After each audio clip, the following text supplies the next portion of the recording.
Hello friends, कैसे हैं आप लोग। आशा करते हैं आप लोग अच्छे होंगे, स्वस्थ होंगे, पढ़ाई कर रहे होंगे, क्योंकि बोर्ड एग्जाम बहुत ही नज़दीक आ गया। इसके लिए आज हम लोग देखेंगे साइंस का VVI मोस्ट VVI ऑब्जेक्टिव प्रश्न 80 को करेंगे। इसमें से अगर आप 50 को बना लेते हैं तो क्या है, आपकी बहुत तैयारी बहुत ही अच्छी है। क्या है, बहुत ही अच्छी है। कहा गया है कि आँखों में अरमान लिए, मंजिल को अपना मान लिया, मुश्किल के आसान का जब ठान लिया तो ठान लिया। अगर हम लोग ठान लिए हैं, आप लोग ठान लिए हैं कि हम लोग 450 नंबर प्लस लाएंगे, तो 450 नंबर प्लस लाएंगे। इसके लिए जो भी रास्ते में आएगा, जो भी रास्ते में कठिनाई आएगी, उसको हम लोग डट कर सामना करेंगे और परीक्षा को क्या करेंगे, परीक्षा के खोपड़े में छेद करके आएंगे। तो बिना समय गंवाए हुए वीडियो का स्टार्ट करते हैं। अगर हाँ फ्रेंड्स, अगर वीडियो पर पहली बार विजिट करें तो चैनल को सब्सक्राइब और बेल आइकन को ऑन कर दीजिए, ताकि तभी भी जब भी मैं वीडियो बनाता हूँ आपके पास नोटिफिकेशन जरूर पहुँचे। एक बेहतर तैयारी के लिए इस चैनल के माध्यम से जुड़ना आप लोग के लिए बहुत ही आवश्यक है। तो बिना समय गंवाए हुए वीडियो को स्टार्ट करते हैं। आज का पहला प्रश्न कहता है कि किसी उत्तल लेंस की फोकस दूरी हमेशा होती है। तो बताइए उत्तल लेंस की फोकस दूरी क्या होती है। तो उत्तल लेंस की जो फोकस दूरी होती है धनात्मक और ऋणात्मक दोनों होती है, यानी कि इसका आंसर से क्या होगा, ऑप्शन नंबर सी। अगला देखिए, किसी शब्दकोश में पाए गए छोटे अक्षरों के पढ़ते समय आप निम्न में से किस लेंस को पसंद करेंगे। तो जो इनमें से पसंद करें, हम किसको पसंद करेंगे। तो 50 सेंटीमीटर के फोकस दूरी का एक उत्तल लेंस, किसका, 50 सेंटीमीटर का एक फोकस लेंस का उत्तल लेंस। कम फोकस दूरी का क्या करेंगे, उत्तल लेंस करेंगे। अगला देखिए, अगला कहता है मोटर गाड़ी के चालक के सामने सामान्यतः लगा रहता है। जो मोटर गाड़ी के साइड मिरर हम लोग जिसको बोलते हैं, सामान्यतः लगा रहता है चालक के सामने, जिसको हम लोग क्या बोलते हैं, साइड मिरर। क्या बोलते हैं, जिसको हम लोग साइड मिरर बोलते हैं। इसमें किसका प्रयोग होता है, तो इसमें उत्तल दर्पण का ना प्रयोग होता है। साइड मिरर में किसका प्रयोग होता है, उत्तल दर्पण का। तीन का आंसर क्या होगा, ऑप्शन नंबर बी। अगला देखिए, एक व्यक्ति समतल दर्पण की ओर 4 मीटर सेकंड की चाल से आ रहा है। व्यक्ति को समतल दर्पण में बना अपना प्रतिबिंब किस चाल से आता हुआ प्रतीत होगा। देखिए, एक व्यक्ति समतल दर्पण की ओर 4 मीटर आ रहा है। मान लेते हैं कि समतल दर्पण है, 4 मीटर के वेग से क्या आ रहा है, आ रहा है, मीटर प्रति सेकंड के वेग से क्या हो रहा है, आ रहा है। तो इसका जो मानते हैं कि प्रतिबिंब आएगा, तो इसका कितना दूर कितना मीटर प्रति सेकंड की ओर से दर्पण की ओर आते हुए नजर आएगा। तो कितना आएगा, 8 मीटर प्रति सेकंड, दोगुना हो जाता है। कितना हो जाता है, 8 मीटर प्रति सेकंड। अगला देखिए, नेत्र लेंस की फोकस दूरी बढ़ जाने से आंख में उत्पन्न दोष होता है। कह रहा है कि नेत्र लेंस की फोकस दूरी अगर बढ़ जाता है तो आंख में उत्पन्न दोष क्या होता है। तो जो इसका सही आंसर होगा दीर्घ दृष्टि दोष, इसका आंसर ऑप्शन नंबर बी हो जाएगा। अगला देखिए, दूरदृष्टि दोष वाले व्यक्ति द्वारा जिस चश्मे का प्रयोग किया जाता है उसमें लगे लेंस होते हैं। कला दूरदृष्टि दोष। किस दृष्टि दोष है, दूरदृष्टि दोष। तो दूर दूर बोलिए, देखिए दूर बोल करके देखेगा तो जब दूर बोलते हैं तो ऊ का मात्रा आता है कि नहीं आता है, बोलिए दूर, यानी कि ऊ की उच्चारण आ रहा है। तो जब ऊ की उच्चारण आ रहा है तो इससे किसको पकड़ेंगे, उत्तल लेंस को पकड़ेंगे। किसको पकड़ेंगे, इससे उत्तल लेंस। तो दूरदृष्टि से दोष में किसका प्रयोग होता है, उत्तल लेंस का। 6 का आंसर ऑप्शन नंबर ए। 7 देखिए, 7 कहता है कि विद्युत आवेश की इकाई है। जो विद्युत आवेश है, विद्युत आवेश का इकाई क्या होता है। तो विद्युत आवेश का जो इकाई होता है कूलम होता है। क्या होता है, कूलम। कूलम या इसी को कूलम बोलते हैं। कूलम या इसी को क्या बोलते हैं, कूलम्ब। तो इसका आंसर क्या होगा, ऑप्शन नंबर 8 देखिए। विद्युत आवेश दो प्रकार के होते हैं जिन्हें धन तथा ऋण आवेश माना जाता है। यह नामकरण जिसने किया था वह है। कह रहा है आवेश दो प्रकार के होते हैं। कितने प्रकार के होते हैं, तो 2 प्रकार के होते हैं। कौन कौन, धन तथा ऋण आवेश। तो इनका नामकरण किसने किया था, तो देखिए तरी चालक और इनका नामकरण बेंजामिन फ्रैंकलिन ने किया था। किसने किया था, बेंजामिन फ्रैंकलिन ने इसका उपयोग किया था, नामकरण किया था। अगला देखिए, 9वां प्रश्न कह रहा कि एक पदार्थ को एक कूलम धन आवेश में आवेशित किया गया है। इस आवेशन में पदार्थ से जो इलेक्ट्रॉन निकल गए उसकी संख्या क्या, कह रहा है कि कितना कूलम से किया गया, तो 1 कूलम से आवेशित किया गया। तो कहा कि इसमें जो इलेक्ट्रॉन निकल गए, नंबर ऑफ इलेक्ट्रॉन जो निकल गए उसका मान कितना होगा, तो 6.1 कितना हो जाएगा, 10 के पावर 10 टू दी पावर -18। इसका आंसर ऑप्शन नंबर ए। अगला देखिए, किसी विद्युत बल्ब पर 220 वोल्ट तथा 100 वाट अंकित है। जब इसे 110 वोल्ट पर प्रचालित करते हैं तब इसके द्वारा उपयुक्त शक्ति कितनी होती है। कह रहा है कि कितना पर करेंगे, 220 वोल्ट पर तथा 100 वाट पर अंकित है। अब इसे 110 वोल्ट पर प्रचालित करने पर इसके द्वारा उपयुक्त शक्ति क्या। आगे देखिए, ये 2 मेथड दो भाग में बांट देते हैं। देखिए पहला में दिया है V बराबर कितना, 220 वोल्ट। P बराबर कितना दिया है, तो P बराबर दिया है 100 वाट। हमको देखिए फिर क्या पूछा कि फिर इसमें क्या दिया, तो इसमें दिया है V बराबर 220 वोल्ट। P बराबर इसमें पूछ रहा है वाट। तो देखिए इसमें क्या, एक फार्मूला हम लोग जानते हैं, P बराबर कौन होता है, V²/R हम लोग जानते हैं। तो V² के जगह पर कितना रखेंगे, 220 के स्क्वायर बट्टा आर ना है, अब पी कितना हो जाएगा, तो पी हो जाएगा। तब तक इधर वाला हम लोग मिटाते हैं। देखिए किस फॉर्मूला पर बना रहे, पी बराबर वी स्क्वायर बटा आर पर। आगे देखिए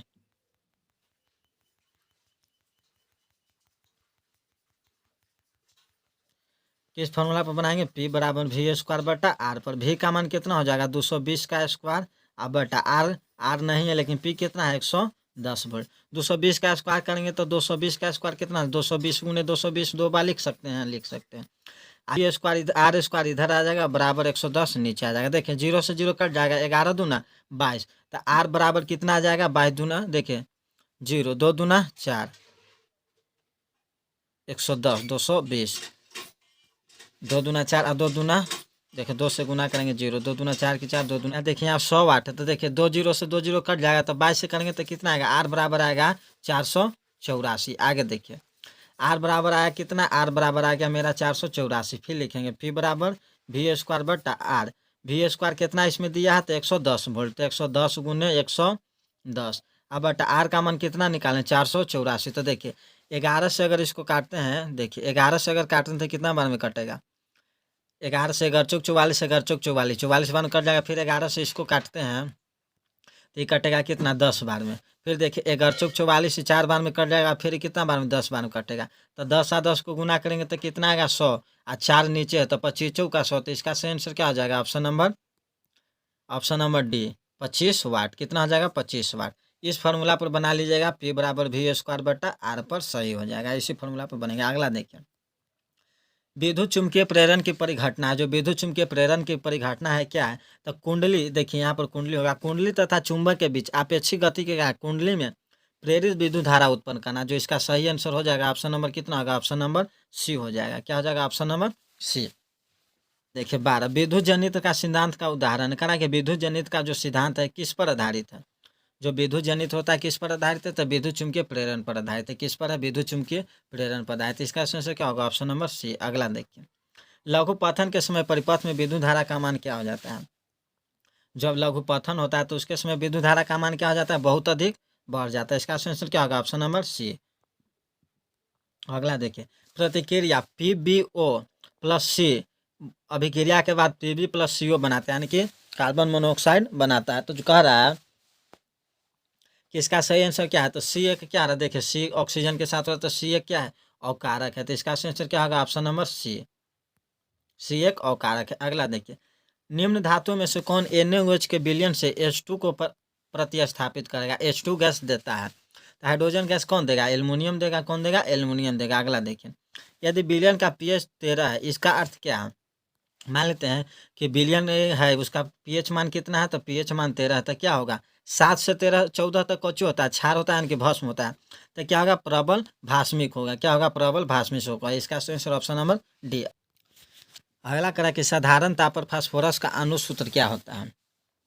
जो साधारण ताप पर इस पर फास्फोरस का अनुसूत्र क्या होगा, बताइए तो साधारण ताप पर जो फास्फोरस का अनुसूत्र होता है वो क्या होता है, P4 होता है। क्या होता है, P4। इसका आंसर ऑप्शन नंबर डी। अगला देखिए पीतल में रहता है, जो पीतल है तो पीतल मिश्र धातु है, तो पीतल किसका किसका मिश्र धातु है, तो कॉपर और जिंक का है। किसका है, कॉपर और जिंक का यह मिश्र धातु है। अगला देखिए धातु की प्रकृति होती है, जो धातु है इसका प्रकृति क्या होती है, विद्युत धनात्मकता। धातु क्या है, इलेक्ट्रॉन को त्याग करता है, तो क्या होता है, विद्युत धनात्मकता बन जाता है। 19 का सही आंसर ऑप्शन नंबर ए। 20 देखिए चुंबकीय अशुद्धि को किस प्रकार दूर किया जाता है। मान लेते हैं कि कोई अयस्क हमको निकालना है, तो उसमें से जो क्या चुंबकीय अशुद्धि है इसको किस प्रकार दूर करेंगे, तो चुंबकीय विधि से करेंगे। किस विधि से करेंगे, चुंबकीय विधि से करेंगे। तो इसका आंसर क्या होगा, ऑप्शन नंबर डी। अगला देखिए कार्बनिक यौगिक, कहा कि कार्बनिक यौगिक का आवश्यक तत्व है। देखिए है कैसा यौगिक, कार्बनिक है, तो कार्बनिक यौगिक में किसका होगा, सी का होगा, यानी कि कार्बन का। इसका आंसर क्या होगा, ऑप्शन नंबर ए। अगला देखिए अक्रिय तत्व कौन है, तो अक्रिय तत्व कितने होते हैं, 6 होते हैं, इन्हें 18वें वर्ग में रखा गया था। कौन हो जाएगा, हीलियम। अक्रिय तत्व कौन कौन है, तो देखिए एक है हीलियम, ये देखिए हीलियम, फिर हो जाएगा नियॉन, फिर आर्गन, क्रिप्टन, जेनॉन, और फिर आयरन रेडॉन हो जाता है। कितने हैं, 6 हैं। अगला देखिए एल्किन एल्किन श्रेणी के यौगिकों का समान सूत्र क्या होता है। देखिए एक होता है एल्केन, एक होता है एल्केन, एक होता है एल्किन, और एक होता है एल्काइन। तीन गो होता है, ये तीनों में से कोई ना कोई आपको देखने को जरूर मिलेगा। तो एल्किन का जो सूत्र होता है वो होता है CnH2 एन, एल्किन का CnH2n+2, एल्कन का क्या होगा CnH2n+2, एल्किन का क्या होगा तो CnH2n, एल्किन का होगा। एल्काइन का क्या होता है तो CnH2n+-2, तो हो गया एल्काइन का। एल्किन का CnH2n+2, एल्किन का CnH2n और एल्काइन का CnH2n-2, तो इसका आंसर क्या होगा ऑप्शन नंबर ए। अगला देखिए, अपमार्जक बनाने में उपयोग होता है। जो अपमार्जक बनाते हैं इसका उपयोग किसके द्वारा होता है तो अल्कोहल बनाने में उपयोग होता है। अपमार्जक बनाने में उपयोग किसका होता है अल्कोहल का। इसका आंसर ऑप्शन नंबर सी। अगला देखिए, आवर्त सारणी के 7 के तत्व कहलाते हैं तो इस क्या कहलाते हैं हेलोजन वर्ग कहलाते हैं। क्या कहलाते हैं हेलोजन कहलाते हैं। 25 का आंसर क्या होगा ऑप्शन नंबर ए। अगला देखिए, आवर्त सारणी में बाएं से दाएं जाने पर प्रकृतियों के बारे में कौन सा कथन असत्य है। कि आवर्त सारणी में हम लोग किधर से किधर जा रहे हैं बाएं से दाएं जा रहे हैं, तो जो निम्नलिखित कथन दिया गया इनमें से कौन कथन असत्य है। तत्वों के अधात्विक गुण प्रकृति घटती है, संयोजकता इलेक्ट्रॉन की संख्या बढ़ जाती है, परमाणु आसानी से इलेक्ट्रॉन का त्याग करते हैं, इनके ऑक्साइड अधिक अम्लीय होते हैं। तो जो 26 का आंसर होगा क्या होगा ऑप्शन नंबर सी, परमाणु आसानी से इलेक्ट्रॉन का त्याग करते हैं, यही क्या हो जाएगा असत्य हो जाएगा। 26 का आंसर क्या होगा ऑप्शन नंबर सी। 27 देखें, प्रकाश संश्लेषण की क्रिया में उत्पन्न होता है। जो प्रकाश संश्लेषण है इसके क्रिया में क्या उत्पन्न होता है प्रोटीन, कार्बोज, विटामिन या वसा। तो देखिए प्रकाश संश्लेषण के बाद क्या बनता है कार्बोहाइड्रेट ना बनता है C6H12O6, इसको ग्लूकोज भी कहते हैं, यानी कि क्या बनता है कार्बोज बनता है। क्या बनेगा कार्बोज बनेगा। तो 27 का आंसर क्या होगा ऑप्शन नंबर बी। 28 देखिए, अंडाणु निषेचित होता है। जो अंडाणु निषेचित होता है कहाँ होता है तो फिलिपियन ट्यूब में होता है। कहाँ होता है फिलिपियन ट्यूब, यानी कि डिम्बवाहिनी नलिका, हिंदी में इसको क्या बोलते हैं फिलिपियन ट्यूब को डिम्बवाहिनी नलिका, डिम्बवाहिनी नलिका बोलते हैं इसको। अंडाणु निषेचित कहाँ होता है तो फिलिपियन ट्यूब, जिसको हिंदी में डिम्बवाहिनी नलिका बोलते हैं। अगला देखें, श्वसन की क्रिया होती है। जो श्वसन की क्रिया है कहाँ होती है तो ये होती है माइटोकॉन्ड्रिया में। कहाँ होती है माइटोकॉन्ड्रिया में। अगला देखें, एक स्वच्छ मनुष्य में प्रकुंचन एवं अनुशीतलन दाब होता है, डायलिसिस और डिस्टोलेस्टिक पूछ रहा है। तो 30 का जो सेंसर क्या आ गया 120/80 होता है ना, 120/80। 30 का सेंसर क्या होगा ऑप्शन नंबर है 120/80। अगला देखिए, पत्तियों का मुरझाना किस पादप हार्मोन के कारण संभव होता है। जो पत्ती मुरझा जाता है किसके कारण तो मुरझाता एफसेसिक अम्ल के कारण। एफसेसिक अम्ल एक पादप हार्मोन पाया जाता है। साइटोकाइनिन है जो कोशिका विभाजन करता है, और जिब्रेलिन जो है क्या करता है पत्तों को गिरने से रोकता है जिब्रेलिन। तो इसका आंसर क्या होगा ऑप्शन नंबर सी। अगला देखिए, कौन सा पादक नियंत्रक फल बेचने वाले द्वारा उपयोग किया जाता है। कौन है जो पादक फल बेचने वाले कौन करते हैं एथिलीन न करते हैं। एथिलीन क्या काम आता है तो एथिलीन फल को पकाने में काम आता है। तब व्यापारी किसका प्रयोग करते हैं एथिलीन का प्रयोग करते हैं। तब 32 का आंसर ऑप्शन नंबर सी। करा एड्स रोग का प्रमुख कारण क्या है। जो एड्स रोग होता है इसका प्रमुख कारण क्या होता है असुरक्षित यौन संपर्क। तो इसका आंसर क्या हो जाएगा ऑप्शन नंबर ए। 35 देखिए, चमगादड़ एवं पक्षी के पंख किस प्रकार के अंग के उदाहरण। तो देखिए चमगादड़ एवं पक्षी के जो पंख है समजात अंग के उदाहरण। किस अंग के हैं समजात अंग के। अगला देखिए, वे अंग जिनकी उत्पत्ति तथा मूल रचना में तो समानता होती है, किंतु कार्य के अनुसार उनकी बाह्य रचना में परिवर्तन हो जाता है, ऐसे अंगों को कहते हैं। तो ऐसे अंगों को समजात अंग कहते हैं। क्या अंग कहते हैं समजात अंग कहते हैं। अगला प्रश्न को देखिएगा। अगला प्रश्न देखिए, कहता है कृत्रिम परितंत्र का उदाहरण। जो कृत्रिम परितंत्र है किसका उदाहरण है वन तालाब का, झील तालाब का, तो बगीचा खेत का सभी से। तो देखिए कृत्रिम परितंत्र जो मानव द्वारा बनाएगा, तो मानव द्वारा क्या बनाएगा बगीचा और खेत। वन नहीं बनाया मानो, वन बड़ा बड़ा जंगल वन होता है, झील भी नहीं बनाता, यानी किसका आंसर क्या होगा ऑप्शन नंबर सी। अगला देखिए, प्रकृति में ऊर्जा का मुख्य स्रोत क्या है। तो जो प्रकृति उसमें ऊर्जा का मुख्य स्रोत क्या है सूर्य है। सूर्य ही एकमात्र है जो पृथ्वी पर सभी प्राणियों के लिए ऊर्जा का अंततः एकदम स्रोत है। अगला देखिए, वनों के संरक्षण के लिए निम्न में से किन प्रक्रियाओं को नियंत्रित करने की आवश्यकता है। जो वनों का संरक्षण करना था किन प्रक्रिया को रोकना होगा नियंत्रित करने की बहुत आवश्यकता है। पेड़ों की अंधाधुंध कटाई, अतिचारण, खनन या इनमें से सभी। तो देखिए जो है इनमें से सभी होगा, लेकिन यहाँ करा कि आवश्यकता सबसे नियंत्रित है कौन अतिचारण। देखिए यहाँ पर नहीं है, लेकिन जैसे जो बड़े बड़े होता है तो क्या होता है अतिचारण वहाँ पर पशुओं द्वारा बहुत ज़्यादा होता है। इसका आंसर क्या होगा ऑप्शन नंबर वे पद। देखिए 40 प्रश्न को देखिएगा, कहा कि वे पदार्थ जो जैविक प्रक्रम द्वारा अपघटित हो जाते हैं कहलाते हैं। तो देखिए जो जैविक अपघटन द्वारा अपघटित हो जाएंगे क्या कहलाएंगे ज निम्न कणीय कहलाते हैं। तो 40 का आंसर क्या होगा ऑप्शन नंबर ए। 41 देखिए, आममीटर से निम्नलिखित में किससे मापा जाता है। जो आममीटर है इसे निम्नलिखित में से किससे मापा जाता है। अतः आममीटर से विद्युत धारा मापा जाता है। क्या मापा जाता है विद्युत धारा मापा जाता है। अगला वैसा उपकरण जो विद्युत ऊर्जा को यांत्रिक ऊर्जा में बदलता है क्या कहलाता है? तो क्या कहलाएगा? विद्युत मोटर कहलाता है। ये पक्का पूछेगा। और यांत्रिक ऊर्जा को विद्युत ऊर्जा में कौन बदलता है? तो जनरेटर बदलता है, विद्युत यांत्रिक। तो इसका ऑप्शन क्या होगा? ऑप्शन नंबर बी अगला। तो देखिए करा दर्पण का सूत्र है, जो दर्पण का सूत्र है क्या है? तो देखिए दर्पण सूत्र क्या होता है? 1/f बराबर 1/v प्लस 1/u। तो 1/f बराबर 1/v प्लस 1/u कौन है? तो देखते हैं कौन है। देखिए 1/v प्लस 1/u यानी कि क्या होगा? 43 का सही आंसर कौन है? Option number A. अगला देखिए, निकट दृष्टि दोष को निम्नलिखित में से किस लेंस के द्वारा हटाया जा सकता है? तो देखिए निकट, निकट निकट ट बोल रहे हैं, त का उच्चारण हो रहा है ना, तो अवतल दर्पण किसका करेंगे? अवतल दर्पण का। इसका आंसर ऑप्शन नंबर बी अगला देखिए, पौधों में जनन अंग कहाँ पाए जाते हैं? जो पौधों हैं इसमें जनन अंग कहाँ पाए जाते हैं? तो पुष्प में। पुष्प में क्या होता है? पौधों में जनन अंग पाया जाता है। अगला देखें, मेंडल ने अपने आनुवांशिकी प्रयोग होते किस पौधे के मटर का उपयोग किया था? मेंडल थे अपने आनुवांशिकी प्रयोग के लिए किस पौधे का उपयोग किया था? तो मटर के पौधों का। किसके?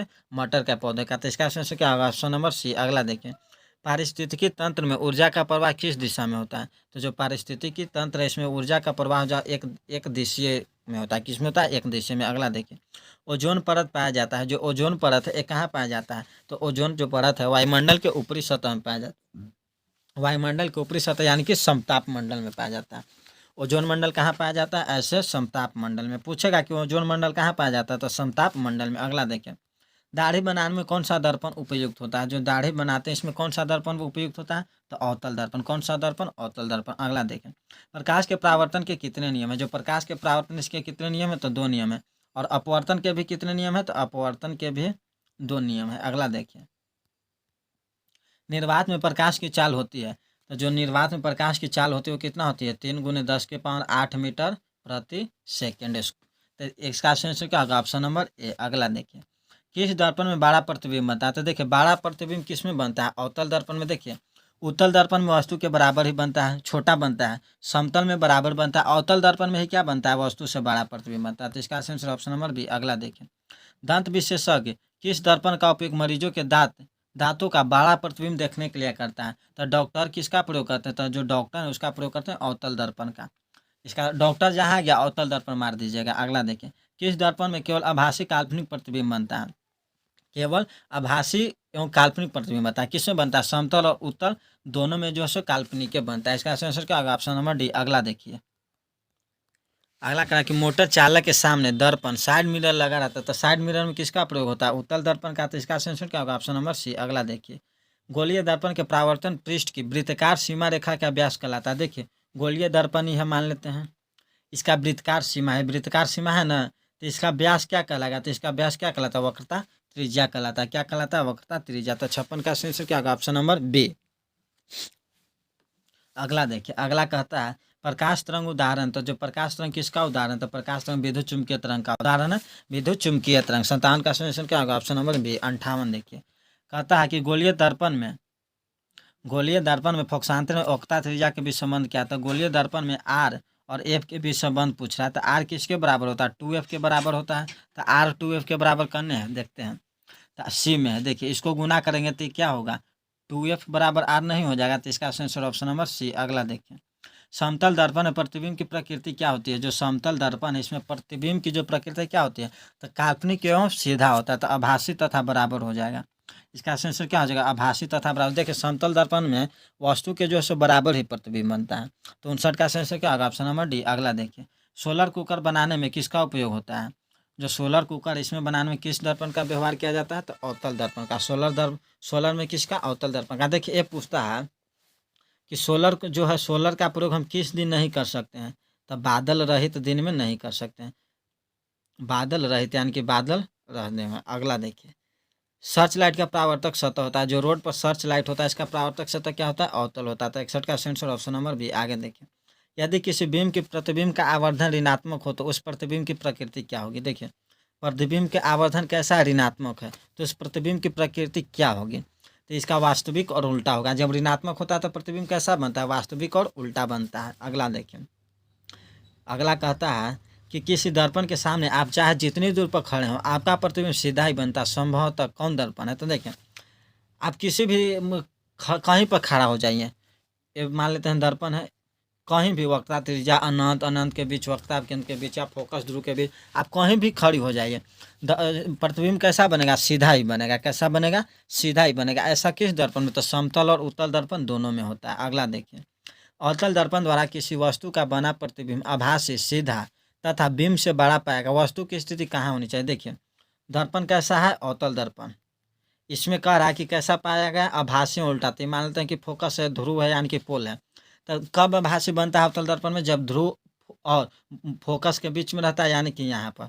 तो ध्रुव, दर्पण के ध्रुव और मुख फोकस के बीच। इसका आंसर क्या होगा? Option number D. 64 का आंसर क्या होगा? ऑप्शन नंबर डी, दर्पण के ध्रुव और मुख फोकस के बीच। यहाँ पर रहेगा ना, देखिए यहाँ पर रहेगा तब जाके बनेगा। अगला देखिए, यदि किसी बिंब का प्रतिबिंब का आवर्धन धनात्मक हो तो उस प्रतिबिंब की प्रकृति क्या होगी? देखिए, जब ऋणात्मक होता है तो कैसा प्रतिबिंब बनता है? वास्तविक और उल्टा। और जब धनात्मक हो जाता है तो क्या बनेगा? काल्पनिक और सीधा। क्या बनेगा? काल्पनिक और सीधा। तो इसका आंसर क्या होगा? Option number D. अगला देखें, किसी वस्तु का आवर्धित काल्पनिक प्रतिबिंब बनता है। कह रहा है कि वस्तु का कैसा? आवर्धित यानी कि उल्टा, और काल्पनिक प्रतिबिंब बनता है। किस में बनता है? तो 66 का आंसर क्या होगा? ऑप्शन नंबर क्या हो जाएगा? ऑप्शन नंबर ए हो जाएगा। क्या हो जाएगा? Option number A. अगला देखिए, निम्नलिखित में से कौन उत्तल दर्पण की फोकस दूरी जिसकी वक्रता त्रिज्या 32 सेंटीमीटर? देखिए, आर बराबर क्या होता है? 2f। तो क्या पूछ रहा है? दर्पण की फोकस दूरी पूछ रहा है, वक्रता त्रिज्या कितना? 32 सेंटीमीटर। तो 32/2, यानी कि एफ बराबर कितना आ जाएगा? एफ बराबर 16 सेंटीमीटर। अब कौचे उत्तल दर्पण है तो उत्तल दर्पण की फोकस दूरी कौचे होती है? धनात्मक होती है। तो इसका आंसर क्या होगा? ऑप्शन नंबर सी। 67 का आंसर क्या होगा? Option number C, 16 centimetre. अगला देखिए, प्रावर्तन के नियम से निर्धारित होता है। जो प्रावर्तन के नियम से किसे क्या निर्धारित होता है? तो ऑप्शन कौन? प्रावर्तन कोण के बराबर होते हैं। कौन आई बराबर कौन? आर। कौन आई बराबर कौन? आर। यही ना, आपतन कोण किसके बराबर होते हैं? प्रावर्तन कोण के बराबर होते हैं। अगला देखिए, समतल दर्पण द्वारा बना प्रतिबिंब होता है। तो समतल दर्पण द्वारा बना प्रतिबिंब कैसा होता है? तो काल्पनिक होता है। कैसा होता है? समतल दर्पण द्वारा काल्पनिक होता है, वास्तविक नहीं होता। 69 का आंसर ऑप्शन नंबर बी। 70 देखें, संयुग्मी फोकस केवल संभव है। जो संयुग्मी है उसमें किस में है? तो जो इसका आंसर क्या होगा? अवतल दर्पण में। किस में फोकस केवल संभव है? अवतल दर्पण में। अगला देखिए, अगला कह रहा है कि उत्तल दर्पण में प्रतिबिंब सदैव बनता है। जो उत्तल दर्पण, इसमें प्रतिबिंब सदैव कैसा बनता है? तो इसमें जो प्रतिबिंब बनता है, वक्ता केंद्र और फोकस के बीच, वक्ता केंद्र अनंत के बीच, ध्रुव और फोकस के बीच, वक्ता केंद्र पर। तो देखिए, उत्तल दर्पण में है ना, जो प्रतिबिंब बनता है ये हमेशा किस में बनता है? जो इसका बनता है सी, यानी कि ध्रुव और फोकस के बीच। ध्रुव और फोकस के बीच बनता है। अगला देखिए, किसी दर्पण का मध्य बिंदु कहलाता है। किसी दर्पण का मध्य बिंदु क्या कहलाता है? तो किसी दर्पण का जो मध्य बिंदु वक्ता केंद्र, ध्रुव या फोकस कहलाता है तो ध्रुव कहलाता है। मध्य बिंदु क्या कहलाता है? ध्रुव कहलाता है। तो 72 का आंसर ऑप्शन नंबर बी। अगला देखिए, समतल दर्पण में वक्ता त्रिज्या आर है। तो समतल दर्पण में वक्ता त्रिज्या कितना होता है? अनंत होता है, इन्फिनाइट होता है। समतल दर्पण का वक्ता त्रिज्या इन्फिनाइट होता है। क्या होगा? इन्फिनाइट। अगला देखिए, हजामत बनाने के लिए व्यवहार किया जाता है। देखिए, हजामत बनाने में किसका प्रयोग किया जाता है? अवतल दर्पण का प्रयोग किया जाता है। अगला देखिए, समतल दर्पण का रेखीय आवर्धन होता है। जो समतल दर्पण, इसका रेखीय आवर्धन क्या होता है? तो समतल दर्पण का रेखीय आवर्धन m बराबर 1 होता है। यानी कि 72 का आंसर क्या होगा? ऑप्शन नंबर सी। 75 का सही आंसर ऑप्शन नंबर क्या होगा? सी, m बराबर 1। अगला देखिए, प्रतिबिंब की ऊंचाई और वस्तु बिंब की ऊंचाई के अनुपात को कहते हैं। तो देखिए, प्रतिबिंब की ऊंचाई यानी कि इमेज ऑफ हाइट, और वस्तु की ऊंचाई यानी इमेज ऑफ यू, ये जो दोनों को कहते हैं क्या कहलाता है? आवर्धन कहलाता है। क्या कहलाता है? आवर्धन। अगला देखिए, गाड़ियों के अग्रदीपों में किस दर्पण का प्रयोग किया जाता है? देखिए, गाड़ियों के अग्रदीप यानी कि हेडलाइट में, अग्रदीप के मतलब क्या होता है? हेडलाइट में। अब आप लोग समझ रहे होंगे कि हेडलाइट में किसका प्रयोग होता है? तो हेडलाइट में अवतल दर्पण का प्रयोग होता है। किसका होता है? तो अवतल दर्पण का। अगला देखिए, दर्पण के प्रयोग में सभी दूरियां मापी जाती है। जो दर्पण का प्रयोग होता है इसमें सभी दूरियां कहाँ मापी जाती है? तो ध्रुव से नापी जाती है। तो दर्पण के ध्रुव से। 78 का आंसर क्या होगा? Option number A. अगला देखिए, गोलीय दर्पण जिसका दृश्य क्षेत्र बहुत विस्तृत होता है क्या कहलाता है? देखिए, गोलीय दर्पण का विस्तृत क्षेत्र किसका होता है? उत्तल दर्पण का। इसलिए ना उत्तल दर्पण को साइड मिरर में प्रयोग किया जाता है, ताकि पीछे से बहुत दूर तक क्या हो, वाहन आ रहा है तो दिखाया जाए। अगला देखिए, अगला करा कि गोलीय दर्पण के लिए यू भी तथा एफ में संबंध है। तो गोलीय दर्पण यू भी तथा एफ में क्या संबंध है? तो 1/f बराबर क्या होता है? देखिए, 1 जो एफ बराबर होता है 1/v प्लस 1/u। अब देखिए, 1/f के 1/f, यहाँ भी और यू क्या लेंगे? एलसीएम लेंगे। तो भी से भी कर जाएगा, ऊपर जाएगा यू, और प्लस यू से यू कर जाएगा, ऊपर जाएगा भी। अब देखिए, अब होगा, देखिए एफ क्रॉस मल्टीप्लाई करेंगे तो भी और यू होगा प्लस, और एफ क्या कह रहा है, एफ। तो देखिए एफ बराबर यहाँ क्या हो जाएगा, एफ बराबर होगा, देखिए एफ बराबर जो होगा क्या हो जाएगा, यू भी बटा भी प्लस यू, यानी कि इसका आंसर क्या होगा, ऑप्शन नंबर सी। इसका जो सही आंसर होगा आपसी का ऑप्शन नंबर सी। तो आज इस वीडियो में हम लोग 80 प्रश्नों को किए हैं। अगर आप लोग इसमें से 40-50 प्रश्न बना लेते हैं तो आप लोगों को बहुत ही अच्छा तैयारी, आप लोग 400-450 प्लस नंबर जरूर लाइएगा। तो जुड़े रहे, अच्छे बेहतर तैयारी करने के लिए चैनल से आप लोग जुड़े रहें। वीडियो देखने के लिए धन्यवाद। तब तक के लिए खुश रहिए, मुस्कुराते रहिए। जय हिंद, जय भारत, वंदे मातरम। मिलते हैं नेक्स्ट।